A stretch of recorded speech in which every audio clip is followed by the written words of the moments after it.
Fala galera, tudo bem? Sejam bem-vindos a mais uma aula aqui na LAC Concursos. Eu sou o professor João Kleber e estarei ministrando a disciplina de Informática Básica para vocês. Bom, na aula de hoje nós iremos ver o conceito de correio eletrônico, o que é, quais são suas características e o que é cobrado, pelas bancas aí nos concursos públicos, tá? Então vamos lá, o que seria correio eletrônico? Correio eletrônico é o método de enviar e receber mensagem, só que eletronicamente, beleza? A recepção de e-mail, ela pode demorar alguns instantes e alguns minutos, tá? E é uma coisa que você tem que ter noção também, que hoje, a partir da tecnologia, nós podemos ter multidispositivos e também nós podemos ter multiplataformas, tá? O que seria multidispositivos, professor João Kleber? Foque nessas duas palavras aqui que são muito importantes, tá? Você pode, por exemplo, acessar uma conta de e-mail através do celular, através do tablet, através do seu laptop, e você também pode utilizar diferentes tipos de sistemas operacionais. Por exemplo, quem utiliza Mac pode ter acesso, quem utiliza o sistema Linux pode ter acesso, quem utiliza os sistemas Android pode ter acesso, e iOS, então, ele é um sistema multiplataforma. Então foque nessas duas coisas aqui. Porque o conceito em si todo mundo já sabe, que é o que? É envio de e-mail, enviar e receber. Mas o que é interessante é o seguinte, ele é multidispositivo e ele é multiplataforma. Fique atento a essas duas palavrinhas aí, beleza? Então vamos entender agora as suas características, galera. É o seguinte, as características do e-mail, tem duas coisas que eu coloquei em vermelho aqui para destacar, para facilitar a vida de vocês, que é o seguinte, tá? Nós temos vários provedores de e-mail que são gratuitos, tá? Mas existem alguns provedores que cobram, tá? Mas a maioria elas são gratuitos, Se cobrasse em alguma prova que já caiu, todo provedor de e-mail ele cobra, falso. Existem sim provedores gratuitos. A gente pode elencar, por exemplo, o Gmail, o Yahoo e bastante outros, que podem ser utilizados, beleza? Agora, se você tem um e-mail, por exemplo, empresarial, vamos supor que eu tenho e-mail joão@lacconcursos, por exemplo. Aí esse e-mail já é empresarial, é fins lucrativos, é fim para comércio. Aí sim eu poderia, o quê? Cobrar. Beleza? Então, entendemos aí o primeiro conceito, agora vamos para o outro. Alta velocidade, O e-mail nada mais é que ele substitui o serviço de cartas, Antigamente, por exemplo, se você tivesse um parente que morasse no Japão, nos Estados Unidos, como que você faria para enviar uma foto, ou até mesmo para se comunicar com ele? Teria que mandar uma carta, demoraria dias, semanas ou até meses para chegar a carta lá,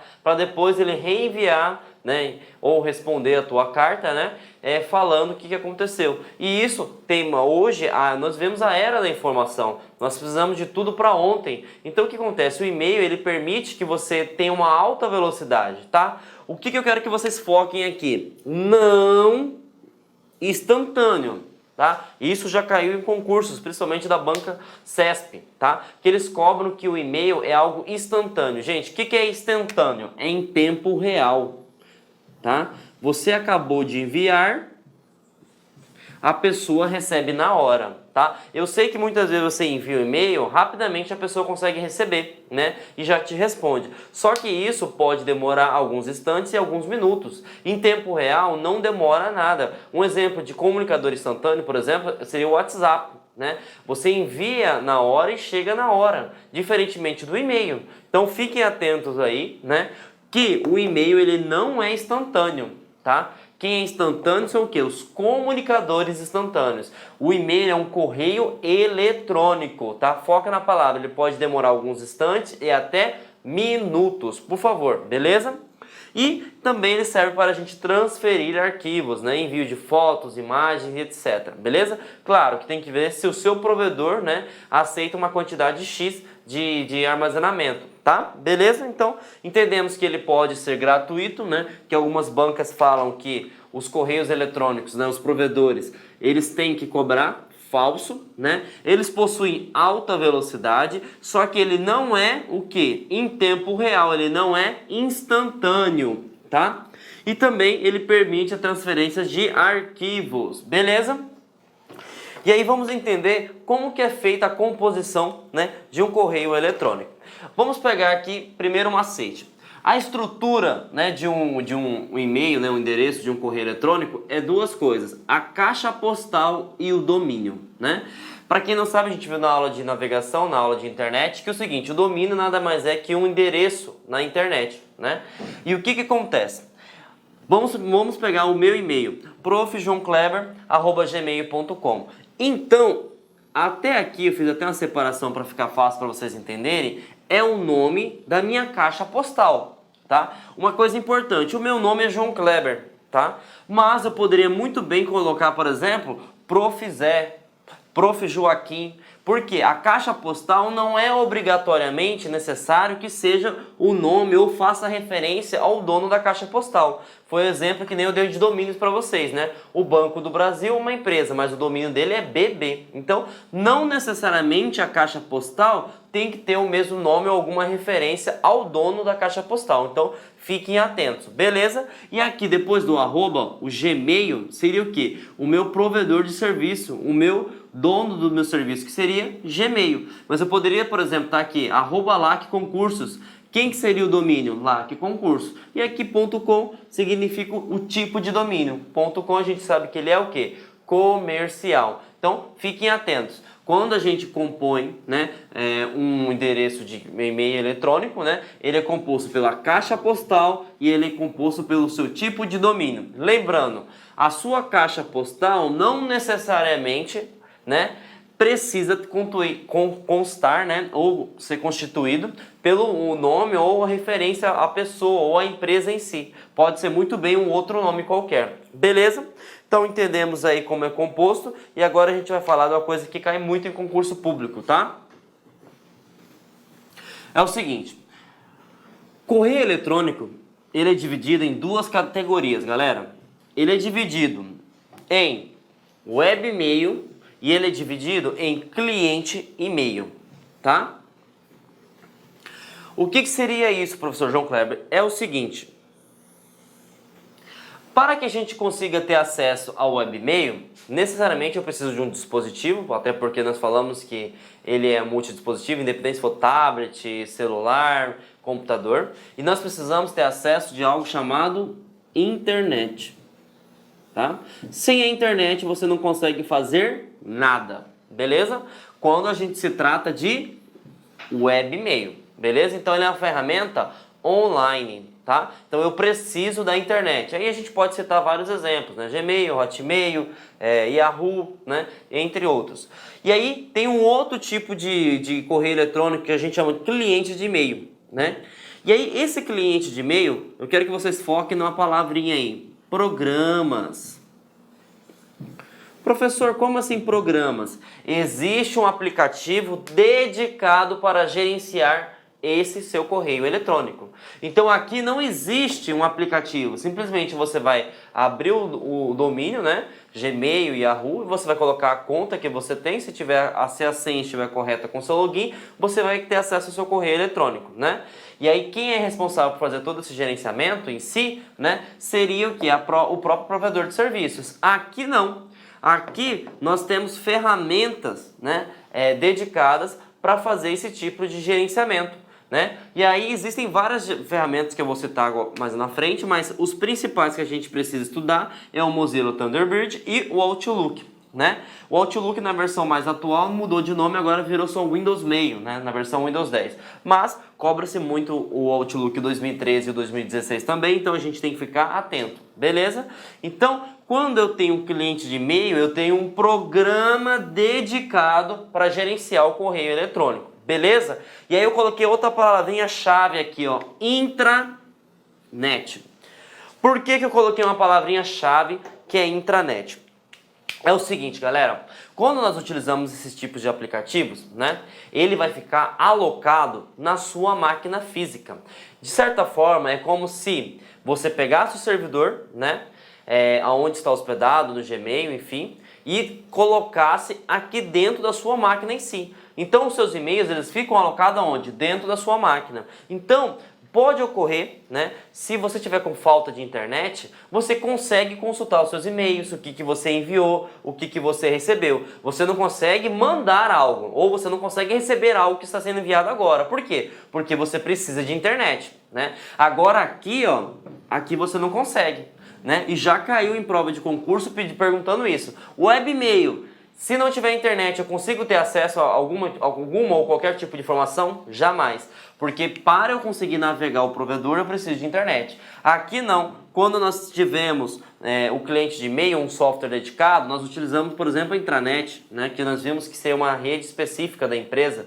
E aí a gente pode ter um servidor dentro dessa intranet que vai armazenando o quê? Os e-mails. Então, por exemplo, você não vai conseguir enviar e nem receber agora, mas os e-mails que você enviou ontem, na semana passada, no mês passado, você vai ter acesso. Diferentemente do webmail que você não tem acesso a nada. Então, isso aí já caiu em prova, então a gente tem que ficar muito atento a isso. Beleza? E aí, vamos responder uma pergunta, né? Que a banca foi o CESP, né? Para o cargo de analista 2015 na FUB. E eles cobram o seguinte: acerca de programas de navegação e de correio eletrônico, julgue o item que se segue. Webmails são programas de correio eletrônico destinados a acessar. Tem então tranquilamente correto, né? Via web, continua correto. Contas de e-mail que não... Opa, já quando coloca não acesso, já sabe que ele quer confundir vocês. Que não podem ser acessadas por outros clientes de e-mail ou não baseadas em web. Pera aí. Ele está falando, né, que o webmail a gente pode acessar via web. Só que outras contas de e-mail que não podem ser acessadas por outros clientes de e-mail não baseadas em web. Peraí. Ele está falando o seguinte, gente, que aqui ele está comparando os dois tipos. Ele está comparando o tipo de webmail, né, e o tipo de cliente de e-mail, que é utilizado com programas. E é o seguinte, você pode muito bem acessar por aquele programa, né? Aquele programa que a gente citou anteriormente, o Thunderbird, ou também você pode acessar pelo Microsoft Outlook. E também, se você quiser, por exemplo, estiver em um outro local do mundo, por exemplo, onde está acesso à sua máquina, você pode muito bem abrir no browser, digitar o URL, o domínio do seu navegador e ter acesso ao seu e-mail tranquilamente. Pode-se sim. Então, esse não aqui, ó, já elimina essa questão. Então, essa questão está o quê? Errada. Porque eu posso sim, além do webmail, acessar também por cliente servidor meu e-mail tranquilamente. Até porque então o webmail precisa da internet para ficar atualizando e o cliente de e-mail também precisa da internet, né? Então, está errada essa questão aí. Beleza? Tranquilo, então. Vamos lá mais para uma próxima pergunta, né? Esse foi para o órgão Telebrás, né? Para o cargo de analista, a banca examinadora foi o CESP novamente. E ele pergunta o seguinte: julgue o próximo item relativo à informática, né? Por meios de correio eletrônico, denominados webmail, os usuários podem acessar suas contas a partir de computadores com acesso à internet. Então vamos entender. Por meio de programas de correio eletrônico, aqui nós estamos falando que seria o quê? Um cliente de e-mail, né? Denominados webmails também, né? Os usuários podem acessar suas contas a partir de computadores com acesso à internet, tá? Então ele está perguntando o seguinte: eu posso acessar os meus e-mails, né, utilizando webmails com os programas de correio eletrônico? E aí ele fala o seguinte, né? Aqui, né, por exemplo, o webmail ele está fazendo referência a multidispositivos, tá? Como que eu sei que ele está fazendo referência a multidispositivos? Todo mundo no celular, né? Se for iOS, por exemplo, se for o iOS ou se for, por exemplo, o Android, vamos pegar o caso do Android, você tem que configurar uma conta do Gmail, uma conta do Google, correto? E se você configura essa conta do Google, normalmente já vem o aplicativo Gmail, né? E aí esse aplicativo Gmail permite você conectar na sua conta de e-mail. Então a gente tem que entender que é o seguinte, aqui ele está perguntando se eu tiver acesso à internet, eu consigo ter acesso aos meus e-mails através do programa que eu instalei. Correto. Sim. Por quê? Porque se eu tiver acesso à internet, eu tenho acesso ao meu webmail. Então, foque em webmail e internet. Se eu tenho acesso à internet, eu tenho acesso aos meus webmails, tá? E aí a diferença que existe lá do cliente, né? Do cliente e-mail, por exemplo, se você não tiver acesso à internet, você pode consultar seus e-mails, você só não pode enviar ou receber algo novo. Então, fiquem atentos a isso, beleza? E aí, a gente vai falar sobre os tipos, né, de programas dedicados a correio eletrônico. Outra coisa que a gente sempre vai falar, algumas bancas cobram programas, outras bancas cobram aplicativos, mas em informática os dois são a mesma coisa, né? São a parte lógica, né, que permite gerenciar algo para uma determinada finalidade. E aí a gente tem alguns exemplos aqui, né? O Windows Live e-mail, que é gratuito, ele vem no pacote Essentials, né? Nós temos o Mozilla Thunderbird, que seria um software livre. Vimos o que é um software livre, que a gente pode ter acesso ao código-fonte, a gente pode utilizar, poder compartilhar. Temos o Incred e-mail, que também seria livre. E nós temos o Microsoft Outlook, que é um software proprietário. Proprietário, todo mundo sabe que é o quê? A gente tem que pagar para poder utilizar. Nós temos o Zimbra Desktop, que é uma ferramenta da empresa Yahoo, né? E nós temos o Windows e-mail, que seria a nova versão do Outlook para o Windows 10. Dica, tá? Professor, por exemplo, no meu computador eu tenho o Outlook, né, que é um dos mais utilizados, e eu também tenho o Thunderbird, né, que é um dos mais utilizados. Eu posso colocar esses dois aplicativos no meu computador funcionando? Sim, você pode sim. Tá? Então, por exemplo, não é porque eu instalei o Thunderbird que eu não posso instalar o Outlook, ou o caso inverso. Não é porque eu instalei o Outlook que eu não posso instalar o Thunderbird. Só que eu preciso definir quem vai ser o padrão, quem vai ser o primeiro a ser inicializado, beleza? Então eu posso sim instalar, né? Já caiu até em questão de prova, eu posso instalar, né, de forma em paralelo, dentro do meu computador, dois tipos de aplicativos para gerenciar meu e-mail, beleza? Então, vamos agora verificar sobre a compatibilidade. Tem muita gente que acha esse termo muito técnico, então eu vou explicar da forma mais tranquila de se entender. É o tipo de sistema operacional que permite você instalar o aplicativo. Então, compatibilidade significa o quê? Ah, eu consigo instalar no Windows 7? Ah, eu consigo instalar no Windows 8? Então, compatibilidade é isso. Então, vamos pegar o Thunderbird. O Thunderbird, eu falei que os sistemas de correio eletrônico são multiplataforma, né? A gente pode utilizar o Thunderbird como um exemplo. Ele funciona tanto em Windows, ele funciona tanto no macOS. Para quem não sabe o que é o macOS, também chamado de Macintosh, né? É o sistema operacional da Apple, né? E também funciona em Linux, beleza?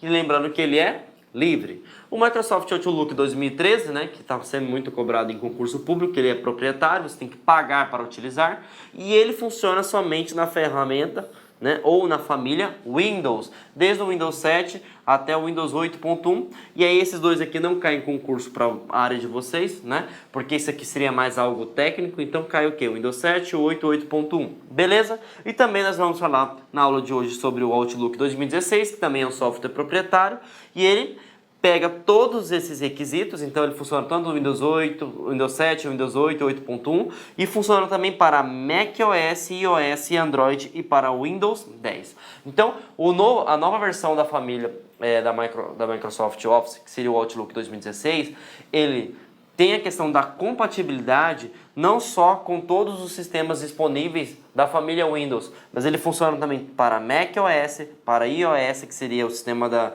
para smartphones, né, da Apple, para Android, né, e o Windows 10, que seria a versão mais atual do sistema operacional. Então, fiquem atentos que poderia cair o seguinte, né, o Microsoft Outlook 2016 permite ser instalado no macOS? Verdadeiro. O Outlook 2016 permite ser instalado no Android? Verdadeiro. O Outlook 2016 permite ser instalado no iOS? Verdadeiro. Então, o que poderia cair sobre a questão de compatibilidade, né? Sobre o Outlook 2016 e sobre o Thunderbird. Esses dois, eles são multiplataforma. Então, os dois, eles são né? Plataforma. Ah, o que é isso? Ele roda em vários sistemas operacionais diferentes, tá? O 2013 não, só roda na família Windows em si. Beleza? Então, fiquem atentos a isso aí. Beleza? E aí vamos seguir o conceito da compatibilidade, no qual nós temos dois softwares, né, de correio eletrônico instalado. Nós temos o Outlook 2013, por exemplo, né? E nós temos, por exemplo, o Outlook 2016, né? E nós temos o Thunderbird também. Então, como que eu faço para definir, por exemplo, o Outlook como o meu software padrão? Toda vez que eu pensar em abrir e-mail, eu quero abrir primeiro, né, o Office, né? O que eu faço? Você tem que ir nessas opções, iniciar, né? Programas padrão, todo mundo sabe como que vai no iniciar, né? É o botãozinho WinKey, né? Aquela tecla do Windows, né? Você vai no programa, na opção Programas padrão e aí você vai selecionar o programa, vai aparecer essa tela aqui, ó. No caso, eu só tenho um tipo de gerenciador, mas se eu tivesse dois, eu selecionaria esse, né? Clicaria nele e aparecia a opção Definir este programa como padrão. Uma vez que você definiu como padrão, toda vez que você fosse abrir qualquer coisa referente a correio eletrônico, esse seria o primeiro sistema a ser o quê? Startado. Então, fiquem atentos aí que a gente pode sim, né, ter mais de um serviço que gerencia o correio eletrônico, né? Independente da versão que esteja instalada, né? E podemos, a única coisa que você tem que colocar também em questão de concurso é que tem que definir como um padrão, né? Porque senão vira bagunça. Eu posso ter 1, 2, 3, 4, 5 instalados, mas eu tenho que definir qual que é o primeiro a ser startado quando abrir qualquer tipo de serviço de correio eletrônico. Beleza, galera? Então, vamos entender então agora a estrutura, né? E aí a gente começa a estrutura falando do Microsoft Outlook 2013, tá? A título de curiosidade, já caiu em provas de concurso, se não me engano foi da Prefeitura de São Paulo, né? O Windows, ele até a família XP, ele tinha um software chamado Outlook Express, né? O que essa ferramenta era? Essa ferramenta ela era gratuita. Então, por exemplo, ela vinha inserida, né, no pacote do próprio Windows.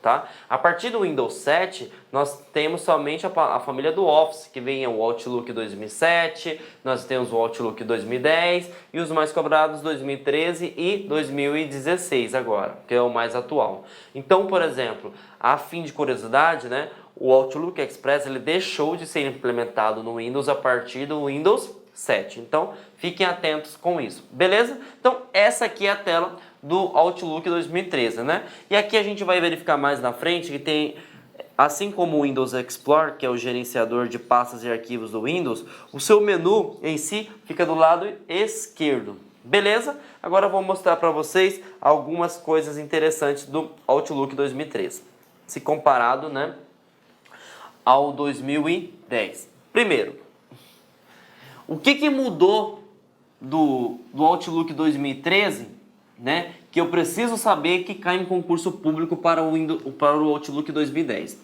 Normalmente, toda vez que a gente tem um software que tem uma nova versão, é por duas maneiras. É que nem o Windows Update. Ou ele vem para consertar algum possível bug, né, alguma possível falha, ou ele vem para implementar um novo tipo de recurso, né? No caso do Microsoft Outlook 2013, ele vem para implementar novos recursos. Claro que sempre ele vai ter implementando algum erro ou possível melhoria, mas com certeza isso é marketing. Ninguém vai falar o seguinte: ah, estou lançando uma nova versão porque deu problema na versão anterior, né? Então sempre eles vão colocar uma melhoria no sistema.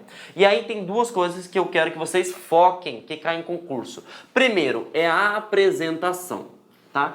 Por que é a apresentação?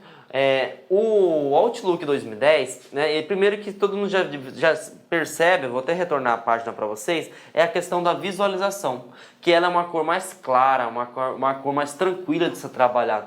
O Outlook 2010 é um amarelão bem forte mesmo, então já te chamava muita atenção, né? E aí seria o estudo das cores, né?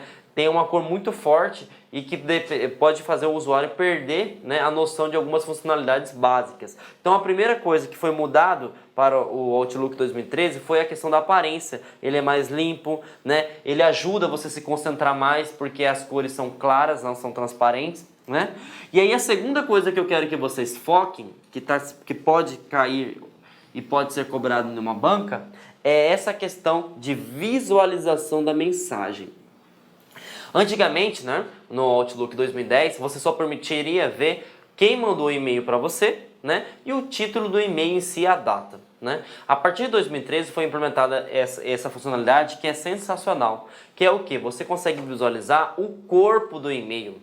Então você consegue visualizar, por exemplo, a primeira linha do texto, a segunda linha do texto, a terceira linha do texto. A partir dessa informação, você pode ter uma prévia, né, do que pode se tratar aquele determinado e-mail. Então é um recurso super interessante, né? E aí, aonde que eu consigo visualizar isso? Você vai na opção exibição e aí você coloca aqui na opção visualizar, né, visualização da mensagem. É aqui no caso, você pode deixar desativado, que não é legal, e aí você pode colocar até o número de linhas, 1, 2, 3 linhas. Então o que esse recurso faz? Você consegue ter mais ou menos a noção do que aquele e-mail se trata, diferentemente do Windows 10, que você não teria acesso ao conteúdo do e-mail em si. Então esse é um recurso muito importante que foi colocado dentro do Outlook 2013. Beleza? Então vamos atualizar um pouco e vamos agora para o Outlook 2016. O Outlook 2016, gente, ele seguiu o mesmo conceito, né? De ser algo mais claro, né? De ser algo mais fácil de se trabalhar, né? Particularmente, tem as mesmas funcionalidades, né? Só que tem uma questão que eu já falei anteriormente, que seria o quê? Multiplataforma, que a gente vai ver agora, né? E eu vou mostrar as características para vocês anotarem aí. Multiplataforma, né? Porque até então 2013 não permitia isso. Então ele está rodando no Mac, no iOS e até no Android, né? E aí agora uma característica muito interessante que foi imposta e colocada dentro do Outlook 2013 foi a questão de e-mails secundários. O que acontece? Hoje, né, a gente viu na aula de segurança da informação que nós temos muita coisa chamada spam, né? Que são o quê? São e-mails, né? Que, por exemplo, uma empresa grande, vamos pegar uma empresa grande aí de eletrônicos, né? Elas vão enviar esse e-mail para todo mundo, para uma lista gigantesca. E aí você não quer ter acesso a esse tipo de informação. E aí o que essa ferramenta do Outlook 2013 faz? Ele vai verificar esse e-mail e aí ele vai ter uma noção se isso vai ser o quê? Se vai ser interessante para você ou se não é. Se ele não for interessante, ele cria uma pasta, né? E essa pasta é chamada de clutter ou e-mail secundário, e aí ela vai armazenar todos esses e-mails que ele julga não ser interessante para você. Então, de certa forma, o que seria? Seria um filtro, né? Que ele vai fazer, né? O Outlook 2016, para que você não tenha acesso a informações irrelevantes. Beleza? E aí, a terceira coisa que é muito interessante, né? Bom, nós tivemos aula de computação em nuvem, né? E nós vimos que nós precisamos de ter informação a todo e qualquer momento, independente do local que esteja, né? E o que acontece? O Outlook 2016, ele permite que você anexe arquivos diretamente na nuvem. Então, por exemplo, se você vai enviar um e-mail, esse e-mail que você enviou, esse anexo em si, ele fica gravado na nuvem. Se um dia você precisar novamente desse arquivo, você não precisa, por exemplo, estar utilizando seu computador, você não precisa estar utilizando seu celular, porque é só você procurar esse arquivo armazenado na nuvem. Beleza? Então, não fica, né? Por exemplo, esse arquivo não fica só no computador em si do usuário, que ele esteja enviando e-mail, recebendo e-mail. Então ele fica armazenado na nuvem. Então essa é uma tecnologia muito interessante. Beleza? Então vamos lá, características novas. Multiplataforma, que nós vimos que vai rodar em vários sistemas operacionais. Nós temos a opção de e-mails secundários, gravem aí. Filtro. Vai filtrar o que, professor? Vai filtrar o que? E-mails não desejados, beleza? E anexo bem mais compactados, que seria o quê? Armazenamento na nuvem. Se um dia você precisar, né, você vai encontrar lá na nuvem. Porque uma coisa também que é interessante salientar é o seguinte, porque, por exemplo, quando você envia um e-mail, né, dependendo do seu provedor de serviço, né, ele vai permitir uma quantidade de armazenamento. E aí, por exemplo, se você está enviando um arquivo muito grande, né? O que acontece? Uma vez que você enviou esse e-mail e ele foi na nuvem, você vai precisar enviar de novo novamente esse arquivo, você não precisa anexar novamente, perder um determinado tempo. É simplesmente você linkar que esse arquivo está no OneDrive, né? Que seria a nuvem da Microsoft, e você vai enviar tranquilamente. Então esse também é um fator que eu havia me esquecido de falar, que é bastante interessante. Beleza? Tranquilo? Então vamos para a estrutura do Mozilla Thunderbird. Praticamente, se vocês analisarem, né, gente,